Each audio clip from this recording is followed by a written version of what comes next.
So what are doubling ground rents and why are they a problem? In brief, a ground rent used to be a token amount of money that was paid every year to the freeholder. This isn't something that you get anything in exchange for, such as a service charge, so it really is just an annual payment.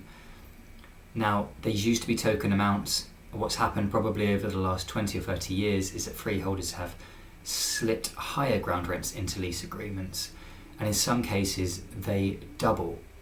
Now, doubling in itself may not be a problem if it doubles, say, every 25 or 30 years, but what we're increasingly seeing in practice is ground rents that double too frequently, so perhaps every 10 years, perhaps every 5 years. And if you actually plot that out on a graph, it's pretty alarming that the ground rent can quite quickly be in the tens of thousands of pounds, and mortgage companies simply will not lend against those sorts of properties. So that's what a doubling ground rent is. That's why it is a problem.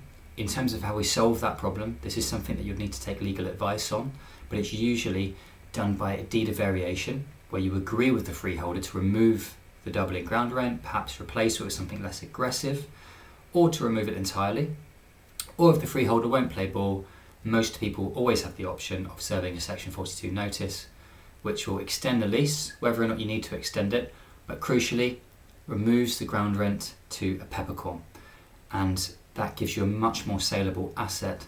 Nobody will ever take issue with a ground rent that is a peppercorn, which basically means nil. And effectively, what you can do there is solve the problem, make your flat marketable, or if you're not planning to sell the property, to know that you are not then on the hook for a ground rent that might be doubling in a few years' time.